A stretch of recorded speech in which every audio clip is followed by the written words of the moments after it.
BFM Business, Startup & Co. Vincent Torres avec nous. Torres, je prononce ça à l'espagnol, c'est Torres ou ça, Torres? hein, Torres, ça vous va, Torres, ouais. Torres. Voilà. Reverse.io, reverse.io. Alors, Reverse, on renvoie. Donc, vous êtes dans le cœur, effectivement, c'est la bête noire des e-commerçants. Enfin, pas vous, mais le retour client, quand on renvoie, effectivement, ce qu'on vient d'acheter par Internet. Vous les aidez à mieux gérer ça et notamment à rester dans la course face à un Amazon. C'est un enjeu fondamental de l'expérience client. Vous voyez tous les efforts que déploient les marques et les distributeurs à créer cette fameuse expérience client, cette expérience sans couture d'achat. Vous voyez aujourd'hui l'expérience qu'on a dans la livraison, ça va hyper vite. Et pourtant aujourd'hui dans le retour, encore un peu le bas blesse. Et finalement, nous, ce qu'on se dit aujourd'hui, c'est que quand un client reçoit sa commande et qu'il n'est pas content, c'est là où il y a le plus gros risque d'impact sur l'expérience client. Cette émotion négative, et il faut faire en sorte que cette émotion dure le moins longtemps possible. Et notre vision, c'est de dire qu'on ne peut pas aujourd'hui demander à un client qui veut retourner un produit de devoir faire un ticket auprès du service client et d'attendre sa réponse. Et on ne peut pas non plus l'obliger à se déplacer dans un bureau de poste ou dans un point relais pour retourner un produit. Et c'est justement à ces enjeux que répondent nos technologies. Oui, parce que c'est là où on le perd, ou à l'inverse, on le fidélise. C'est-à-dire que si ça se passe bien, la personne sera contente, reconsommera et voire même dira tiens, eux, ils sont bons, je te conseille d'y aller, quoi. C'est exactement ça. C'est quoi aujourd'hui le taux de retour? Je sais pas, 5-10%, j'ai aucune idée. Ça va varier, les plus bas c'est 5%, dépend des secteurs. On va monter à des taux qui sont délires et ça dépend aussi de la politique en fait du distributeur. Les taux de délire, c'est chez qui? Je ne donnerai pas le nom, mais c'est dans le secteur du textile. On va commander, j'en sais rien, sur H&M.com 3 t-shirts, 4 chemises de jean, mais en fait, il n'y a que la moitié qu'on va garder parce que justement, on prend le jean en 2 tailles. Donc, exactement. On renvoie, taille en dessous. Ouais. Et comme je disais, ça dépend aussi de la politique, retour payant, retour gratuit ou la nouveauté, le try before you buy. Donc c'est maintenant le paiement va avoir lieu à la fin de on essaye, si ça nous va seulement, on garde et on est facturé. Et on est facturé qu'en fonction de ce qu'on a gardé. Et donc, certains clients en abusent ou pas, franchement?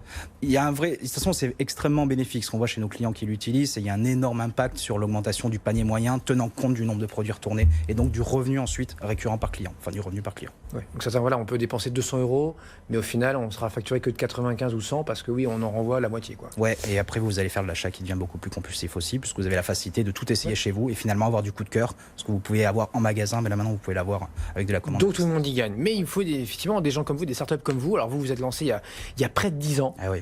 Et là, ça scale depuis quelques trimestres. Là, ça fonctionne très très bien pour vous. Vous êtes au cœur là, donc, de CV des e-commerçants. Je l'ai dit, donc les concurrents d'Amazon, ça va être la Fnac, Price Minister, Mano, la Redoute Boulanger. Voilà, je ne vais pas tous les citer. C'est Discount, qui cartonne, qui vraiment tient la dragée haute à Amazon. Et même, je crois aussi d'ailleurs, des vendeurs tiers qui sont sur la place de marché d'Amazon. Exactement, ce qu'on a décidé de faire il y a un an, on a lancé une nouvelle offre où on permet aux petits vendeurs sur les marketplaces de bénéficier de cette technologie qu'on fournissait jusqu'à présent à des très gros acteurs et eux aussi gagner énormément de temps dans la... Et concrètement, comment ça marche? Racontez-nous, Vincent. Là.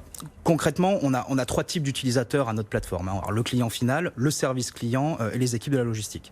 Pour le client final, on va lui fournir une interface qui est en marque blanche, totalement intégrée dans le... On ne voit pas que c'est vous. Non, c'est intégré totalement dans les espaces e-commerce de nos clients. C'est une interface web, mobile et magasin qui va permettre aux clients de manière très simple et instantanée de faire une demande de retour. Et ce sur quoi on a travaillé, c'est la personnalisation du parcours de retour, ce qu'attendent les clients et pour les satisfaire, c'est je choisis la solution qui me plaît, je veux un remboursement, je veux un échange de produits, je veux juste un dédommagement, mais j'ai surtout, comme je disais tout à l'heure, pouvoir choisir le mode de transport le plus simple pour moi. C'est une vraie douleur aujourd'hui quand on veut retourner un produit de devoir se déplacer. Ce qu'on a ajouté dans notre technologie, c'est certes la gratuité du retour avec un dépôt en point relais ou en bureau de poste, mais aussi la possibilité pour les clients de demander des enlèvements à domicile, au bureau, sur créneau. Donc on peut m'envoyer demain matin, effectivement, entre 10h et midi au bureau ou après 18h à la maison, un chronopost sur un petit créneau serré. Je sais qu'ils passeront, ils sonneront à la porte et hop, je leur refile le colis. Exactement. Et c'est une vraie friction au retour qu'on a supprimée grâce à ça. Avec un règlement, un remboursement sous combien de temps là? Alors, c'est là c'est là aussi où tout l'intérêt de notre technologie est porté. Le deuxième type d'utilisateur, c'est le service client. Et notre job, c'est de supprimer toutes les tâches manuelles que fait le service client. Donc sur le SAV du distributeur ou du commerçant. Voilà. Exactement. La personne qui est chargée de répondre aux demandes de retour des clients. Donc maintenant, il n'y a plus besoin de répondre aux demandes de retour. Elles sont faites automatiquement automatiquement. Il n'y a plus besoin de faire une étiquette de transport et l'envoyer au client, c'est l'interface qui va la générer pour lui. Et il n'y a plus besoin de faire manuellement les remboursements, puisque dès lors que le produit est retourné dans l'entrepôt logistique et que l'entrepôt logistique a remonté la donnée comme quoi le retour est conforme, on va pouvoir lancer automatiquement la demande de remboursement. Donc tout ça, ça réduit drastiquement les délais de retour. Et donc on va avoir des délais de retour qui vont être ceux des transporteurs finalement. Donc avec des expressistes, en 24 heures, on est remboursé. Bon, c'est très beau et on a l'impression que c'est que le début. Là, vous avez un chantier devant vous énorme, donc vous nous tenez au courant. Vincent Torres, fondateur de Reverse.io. On était ravis de vous avoir. C'est pas la première fois que vous passez sur BFM Business et sûrement pas la dernière.